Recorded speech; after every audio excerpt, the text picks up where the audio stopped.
Hello students, welcome to my channel Quanta Education. In this video, we are going to study the ball poem written by John Berryman, prescribed for class 10. First of all, we'll study some facts about the poet. After that, line by line explanation of the poem and then poetic devices used in it. Don't forget to press the like button and subscribe my channel if you like the video. Now let's have a look at the picture of the poet John Berryman. He was born on 25th October 1914. On 7 January 1972, he committed suicide. John Berryman was an American poet and scholar. He was born in McAlester, Oklahoma. He was a major figure in American poetry in the second half of the 20th century. He was considered a key figure in the confessional school of poetry. Now, what is confessionalism? It has been described as the poetry of the personal or I, often set in relation to broader social themes. John Berryman's best known work is The Dream Songs, which brought him the Pulitzer Prize and National Book Award. Here is an introduction of the ball poem. A boy loses a ball. He is very upset. A ball doesn't cost much, nor is it difficult to buy another ball. एक लड़का अपनी ball खो देता है. वो बहुत upset है, परेशान है. एक बॉल की कीमत ज़्यादा नहीं है, ना ही दूसरी बॉल खरीदना मुश्किल है. Why then is the boy so upset? फिर वो इतना परेशान क्यों है? We'll read the poem to see what the poet thinks has been lost and what the boy has to learn from the experience of losing something. हम पॉम को पढ़ेंगे और देखेंगे कि पोइट के अनुसार उस लड़के ने वास्तव में क्या खोया है और उसे अपने इस अनुभव से क्या सीखना है. The ball poem starts with the question word what. What is the boy now who has lost his ball? What? What is he to do? I saw it go merrily bouncing down the street and then merrily over. There it is in the water. Now in the first two lines we can see the repetition of the word what to show the helplessness and sadness of the boy who has lost his ball. तो जिस लड़के ने अपनी ball खो दी है वो यहाँ बहुत अपसेट दिखाई दे रहा है. Next the poet is saying I saw it go, कि मैंने उसको जाते हुए देखा बॉल को. कैसे जा रही थी वो? Merrily bouncing. Merrily means happily, bouncing means उछलते हुए, कि वो बॉल बड़ी खुशी खुशी उछलते हुए गली में से जा रही है. और देखो वो कहाँ चली गई? In the water. Now here we can see the use of exclamation mark to show the sudden feeling of loss by the boy. Clear? Next the poet is saying, no use to say oh there are other balls. An ultimate shaking grief fixes the boy. As he stands rigid, trembling, staring down all his young days into the harbor where his ball went. तो poet यहाँ पे कह रहा है कि उस लड़के को ये कहने का कोई फ़ायदा नहीं है कि और भी कई बॉल्स हैं जो वो आसानी से ले सकता है, लेकिन वो लड़का इतना ज़्यादा दुखी है और अपने दुख में वो फिक्स हो गया है कि वो अपनी कंडीशन से निकल नहीं पा रहा है. Ultimate means to the maximum limit. और वो वहाँ पर किनारे पर खड़ा है रिजिड. रिजिड मीन्स स्टिफ या अकड़ा हुआ. एंड काँप रहा है वो और लगातार देख रहा है अपने यूथफुल डेज़ को जो कि पानी में उसकी बॉल के साथ चले गए हैं. Now the ball is not just an object for him, it is related with his youthful days, his happy childhood days की memories के साथ वो बॉल जुड़ी हुई है. और उसे लग रहा है कि उसने अपने सारे जो अच्छे दिन जो उसके साथ बॉल के साथ बिताए थे वो सभी उसने खो दिए हैं. In the next line the poet is saying, I would not intrude on him. A dime another ball is worthless.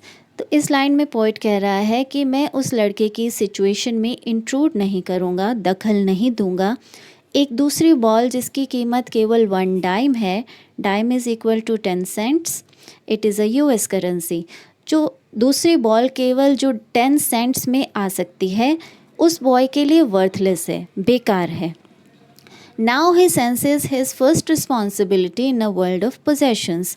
तो इस संसार में लोग अलग अलग चीज़ों को पोजेस करते हैं, ओन करते हैं और उन चीज़ों के प्रति वो रिस्पॉन्सिबिलिटी अपनी महसूस करते हैं. तो यहाँ इस लाइन में यहाँ क्लियर इंडिकेशन हमें मिल रहा है कि ये उस बॉय का फर्स्ट लॉस्ट है जो वो एक्सपीरियंस कर रहा है और वो उस बॉल के प्रति अपनी रिस्पॉन्सिबिलिटी को महसूस कर रहा है. In the next line, the poet is trying to relate the experience of the boy with the broader social theme. He says, people will take balls will be lost always, little boy. Poet कह रहा है कि लोग balls लेते रहेंगे और balls खोती भी रहेंगी हमेशा. And no one buys a ball back, money is external. तो मनी एक एक्सटर्नल फैक्टर है, उससे हम बॉल तो वापस खरीद सकते हैं, एक नई बॉल ले सकते हैं, लेकिन जो बॉल खो गई है उससे जुड़ी हुई यादों को हम खरीद नहीं सकते. Now here one thing is very important to understand. Poet सिर्फ बॉल्स की बात नहीं कर रहा है. The word balls has been used as a symbol of possessions. This possessions may be material things और non material things. Material things में आ सकता है house, car, jewellery, furniture etcetera. And non material things हो सकती हैं good health, peace of mind, love, support and company of family members and friends etcetera.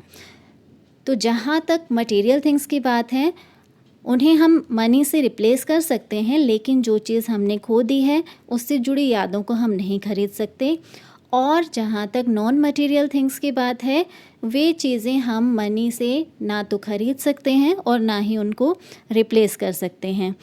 तो इन lines के रेफरेंस में मैं यहाँ पोएट के लाइफ से जुड़ी हुई एक बहुत ही इम्पॉर्टेंट इंसिडेंट को मेंशन करना चाहूँगी कि जब पोएट लगभग 12 वर्ष के थे तो उनके पिता ने उनकी खिड़की के बाहर अपने आप को गोली मार ली. इस घटना से जो पोएट हैं बहुत ज़्यादा अफेक्टेड हुए और जॉन बेरीमैन के लगभग हर वर्क में हमें इस दुखद घटना की झलक देखने को मिलती है. Now in the context of students, we can also see the word balls as a symbol of time. It is very important.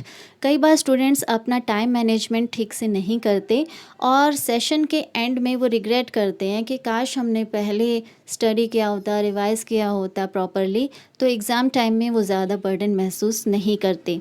And money is external. और पैसे से वो जो टाइम खो चुके हैं उस समय को वो दोबारा से नहीं खरीद सकते, वो समय जा चुका है. Now in the last 4 lines, the poet is explaining what the boy has to learn from the experience of losing something. The poet says he is learning well behind his desperate eyes. तो उस boy की आँखें बहुत ही desperate हैं, hopeless हैं, लेकिन वो कुछ सीख रहा है. क्या? The epistemology of loss. Epistem is a Greek word which means knowledge. Then epistemology of loss means understanding or knowing the nature of loss. तो वो लड़का नुकसान की प्रवृत्ति को सीख रहा है कि इस दुनिया में हम जितनी भी मटेरियल एंड नॉन मटेरियल चीज़ों को पोजेस करते हैं उनका हमें कभी ना कभी लॉस हो सकता है, गलती से या फिर किसी दुर्घटना के कारण. एक और बात वो लड़का सीख रहा है, हाउ टू स्टैंड अप, कि किस तरह से किसी भी लॉस को सह कर संभलना भी है और फिर से एक नॉर्मल लाइफ जीनी है. Knowing what every man must one day know. और हर व्यक्ति को ये बात एक ना एक दिन सीखनी ही पड़ती है. And most know many days.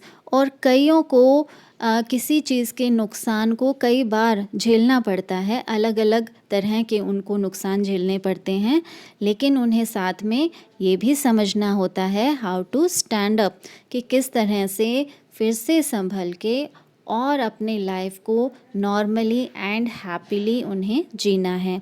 So that's all for this pome. Now let's have a look at the use of poetic devices in the ball poem. First of all, we see the use of anaphora.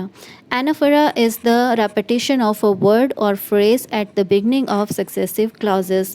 Now at the beginning of first two lines we find the repetition of word what. In the next two lines we find the repetition of word merrily. We also find the use of alliteration. Alliteration is the use of same consonant sound at the beginning of two or more consecutive words. Now in the buys a ball back we find the repetition of the sound b, and in man must we see the repeated occurrence of the sound m. We also find the use of repetition. Repetition is when some word or sequence of words is repeated to make the idea more clear and effective. We see the repetition of word what here, then the word balls is repeated, and in the last we see the repetition of a sequence of words how to stand up.